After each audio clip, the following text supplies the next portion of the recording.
Hi, I'm Justin. Also, I hate the way my voice sounds, so if you can do whatever Photoshop does to voices, make me sound awesome. And this is my lovely friend, The beauty in the eyes of the beholder, and it's just about getting into the seat of being the beholder. Hayley. I don't think you have to be particularly perceptive.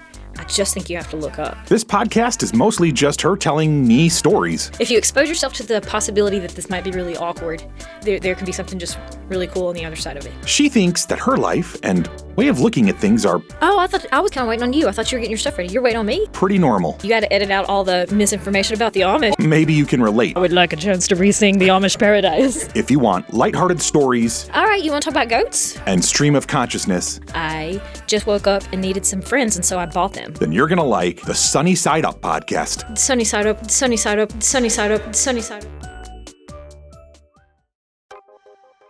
So, if you're at all like me, you may feel that you're living in a world that can be a bit overwhelming and confusing at times. I'm also a huge fan of podcasts, documentaries, docudramas, stories, and of just information in general.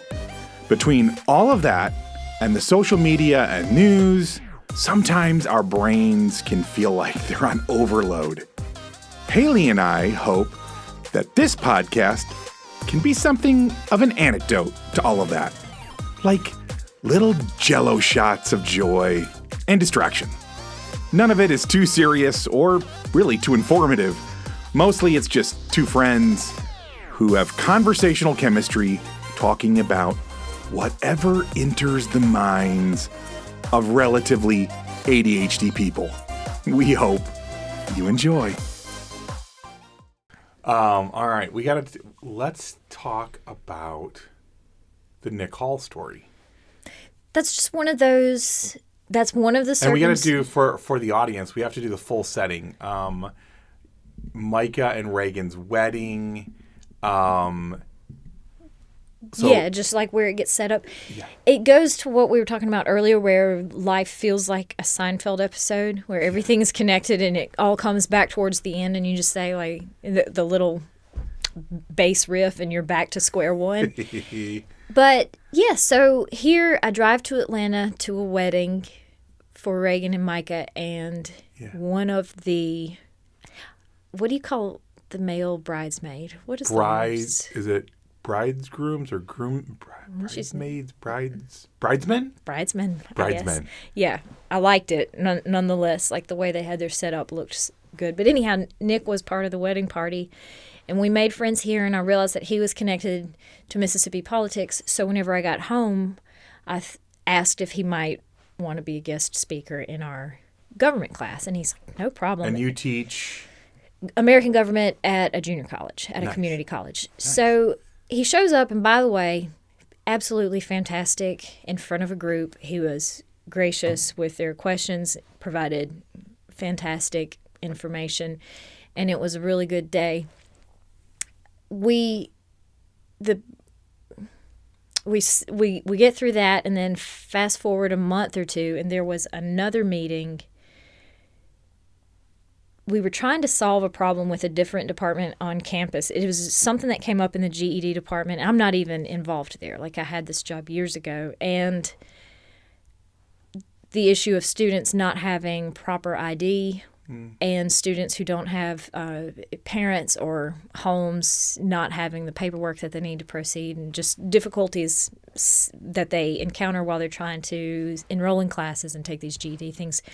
So there's other people in the community that have contact with those student populations and might have some of those answers.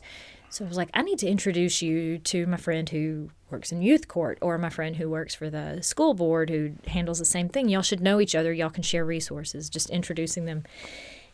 One of those questions that came up, she's like, here's what other states do. Mississippi doesn't have this law yet, but here's what other states do. So she shows me the law. I text Nick, and I'm like, hey, Nick, it's me again, like asking for more favors. But I said, hey, we've encountered this problem, and it may be as simple as you just changing this law. We've had a meeting, we've discussed different options, and there's no simple way forward. But other states have this law that helps bypass it.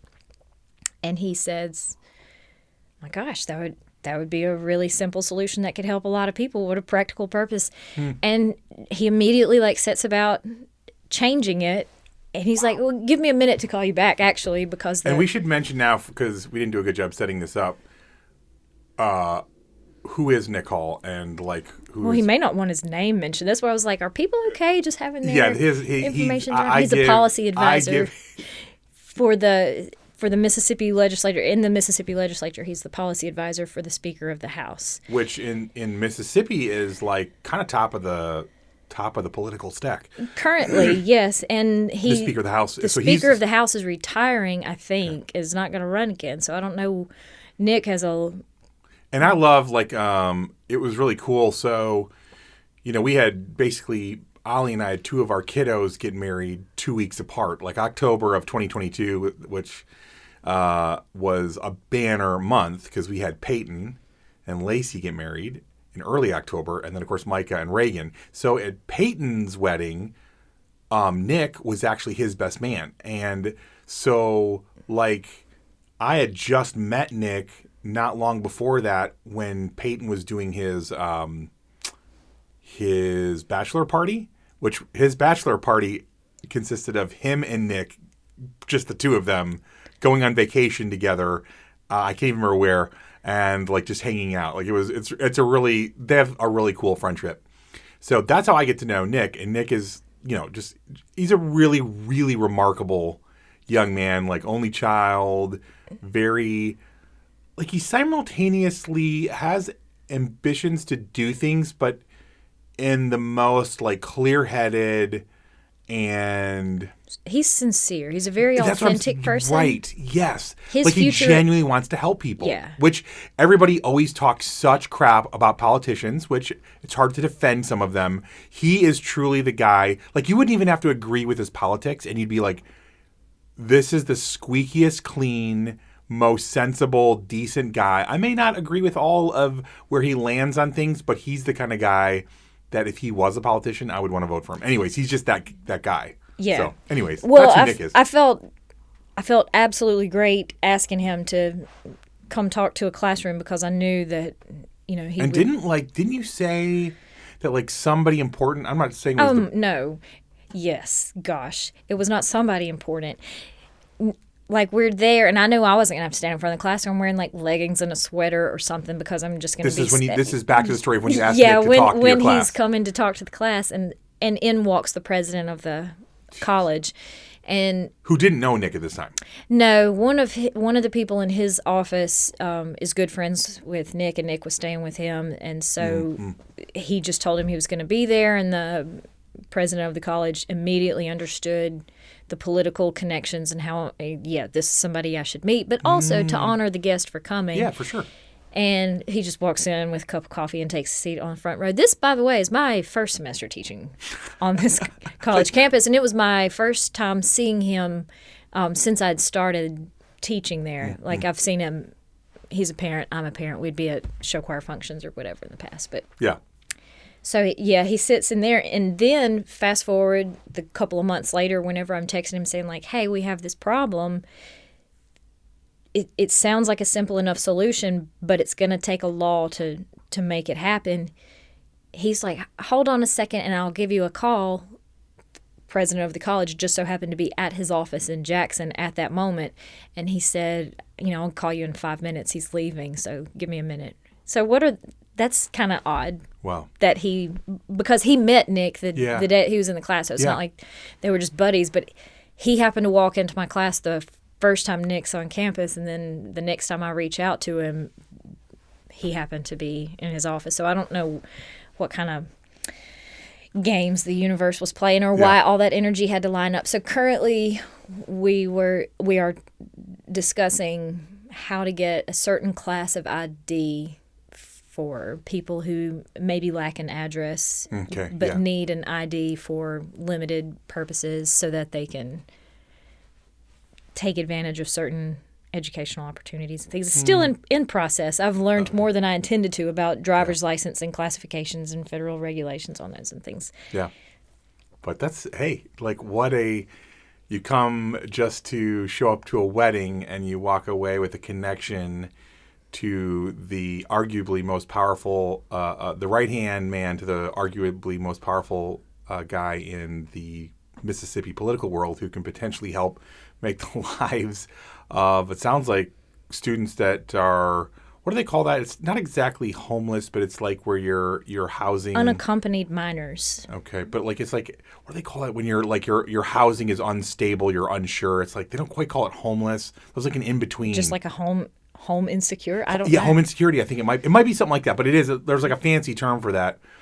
Yeah, I just think that's super neat, and I think it's also super hilarious. Other side note, that you come from Mississippi to Atlanta to meet someone from Mississippi. From my hometown. From your hometown. Yeah. The timeliness of that was what was interesting. And I guess that's coincidence or whatever. But it's like you meet this person and then it's not, a month later that you say, hey, sorry to bug you, but I think us meeting actually might be a solution to a problem that's come up. Just in time. I wouldn't have had a solution or even a suggestion to make in that meeting if it hadn't happened. So timely. Very timely. Keep bringing your friends around for me to meet. Same. We love your friends. Hello, lovely friends. Thank you so much for hanging out with us. And it would mean the world if you would tell other people about this podcast and maybe even spam your social media accounts with just how much you're enjoying it. If you are, of course. Also, commenting and rating us on whatever platform you're downloading or streaming from is incredibly helpful to a little startup podcast like this one. On the other hand, if you are dissatisfied with your listening experience, please leave all of that hate on someone else's podcast. Just maybe to confuse them a little bit, right? But most of all, we hope you keep looking up and looking for the sunny side of life.